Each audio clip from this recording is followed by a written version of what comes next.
how do we learn to like let go of some of that? What do you think Seneca can teach us about self-forgiveness and, moving on, accepting that the fact that not only we're mortal, but that we're not sages as well? Yeah, it's a difficult question because, of course, if you forgive yourself everything, then you don't have much motivation to improve. Um, Seneca perhaps forgave himself things that he shouldn't have, but um, he does call himself a proficiscens in Latin, a person who is on the road to self improvement, not fully complete. And of course, almost everyone in the human race fits into that category. He only really saw one or two people in all of human history who had attained the status of the sapiens, the sage, who always knows what to do, always behaves according to universal principles, the harmony with the nature and with the cosmos that was so important to the Stoics. Socrates was one such person, but the rest of us are all on the road in one way or another.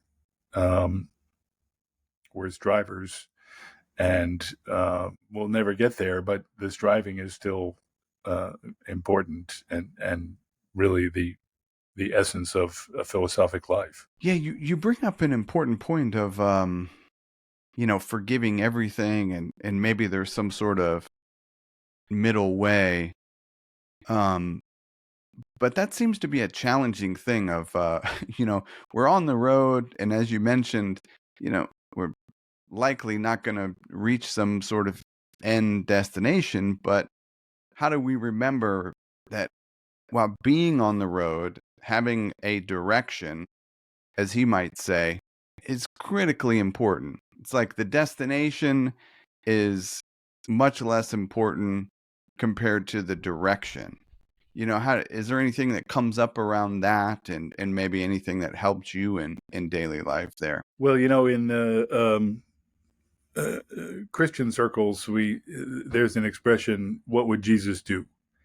Uh, that is, we have in front of us an exemplar of perfect virtue, and if we always hold that exemplar in front of us, we'll be moving in the right direction.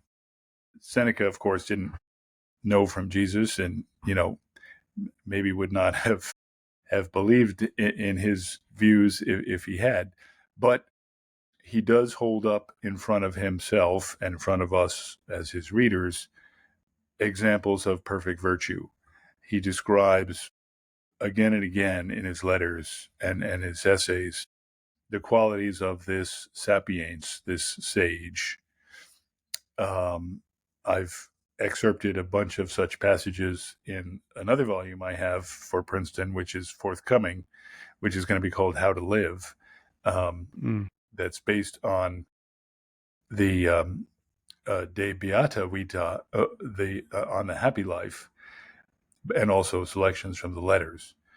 And the portraits of the sage always varied in language and tone, but always exuberant and almost ecstatic at the thought of what can be achieved at the highest level of philosophic awareness. And so if we always have those examples in front of us, we'll be moving in the right direction. Mm. And Do you again, have Socrates is one such example. Cato, the Stoic of the Roman Republic, was another. do you have a release date on that book, How to Live, James? I don't think it's coming out until 2026. It's just been Okay. completed and handed in. But, this series, Ancient Wisdom for Modern Readers, they try to put out at least a couple of volumes every year. And I think mine is scheduled for 2026. Nice, nice. I'll link that entire series in the show notes so it's easy to find. Lots of great books, and you've mentioned a couple that focus on Seneca. I'll link those specifically as well. Um, there's another interesting thing in the way of maybe some objections or hesitation towards Seneca is some of the I think repeated passages from people like Epicurus. He stresses the thing of, the people from the past are, they're not our masters, but our teachers. And he uses some of the some of the lines that he's, a scout looking in other philosophical schools for gems. And that seems to me to be a wise and useful practice. Like, how do we remember that even if we have a chosen philosophy of life, say it's Stoicism, for example, to open ourselves up to the wisdom that might exist in other philosophical traditions. Yes, Seneca is not an orthodox Stoic, although he often says our school, referring to Stoicism. But he does sample quotations from Epicurus, from the Cynics, and he often has Socrates, who really doesn't belong to any school, who was seen as the inspiration for every school, Yeah. as his principal hero. So yeah, he's an eclectic, but in the main is an advocate of Stoicism. Yeah. And if you had to identify, say, 2 to 3 themes that, run throughout Seneca's writings, maybe one we've already touched on, this focus of preparing for death. What do you think might be, another 1 or 2 themes that are, consistent throughout? Well, virtue, um, virtue as the source of happiness and fulfillment in human life is a constant preoccupation, especially in this collection that I've described, How to Live. Uh, Happiness can be achieved very simply, very easily. All you need to do is practice virtue. If you do that, you're in harmony with the universe, with this universal mind or logos that created our intelligence, that of which our souls are sort of a splinter, and that is the only true happiness. Nothing else matters.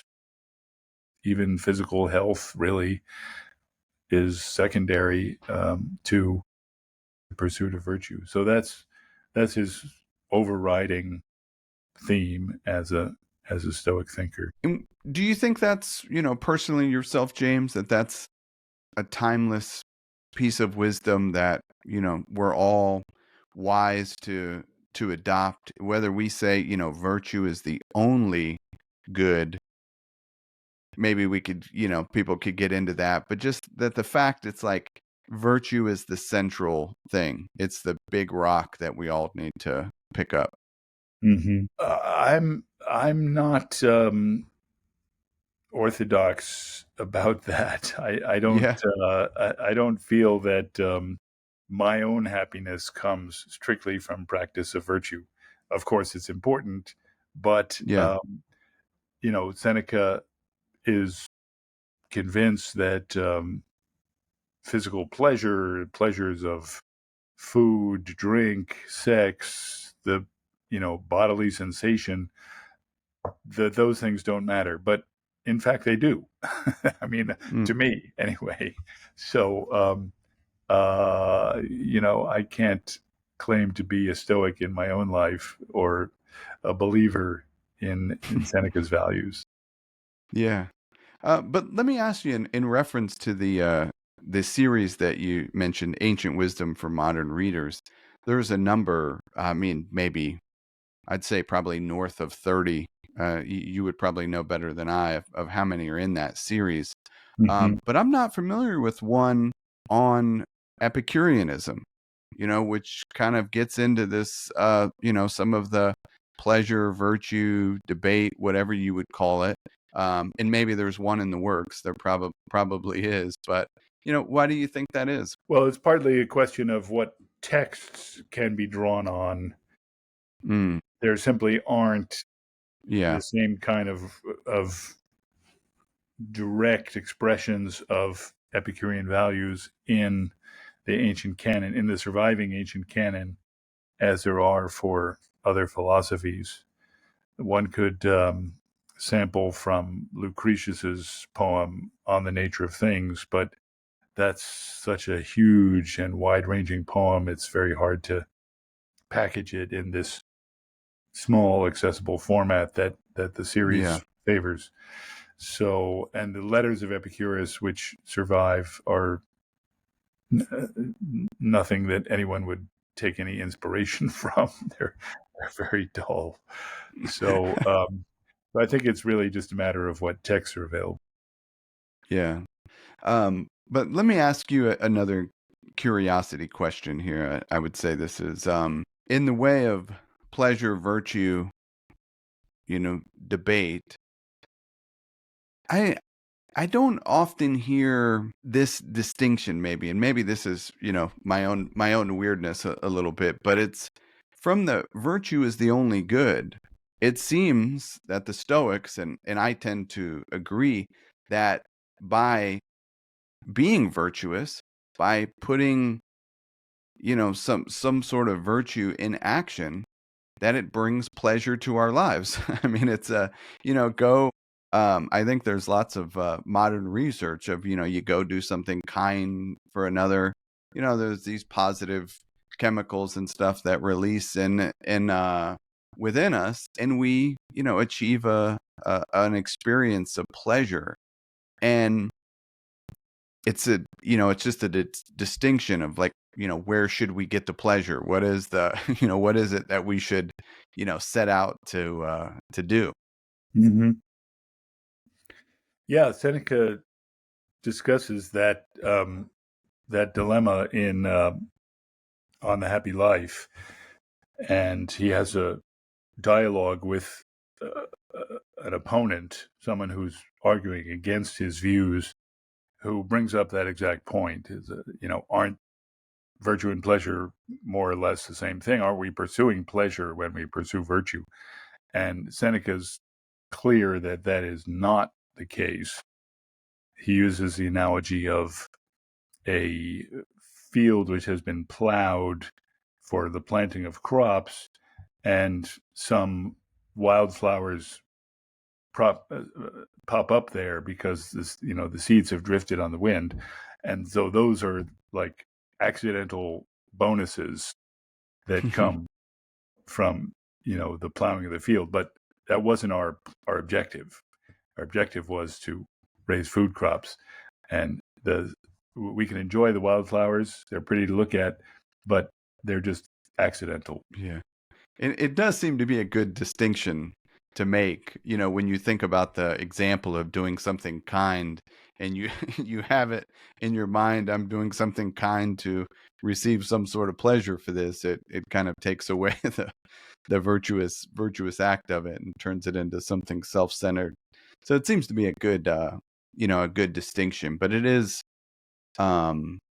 seems worth, just from a clarity perspective of, what is the highest good? If it's not, virtue is the only good, all of us to, just reflect and ask that question ourselves. What is the highest good? What direction are we attempting to head?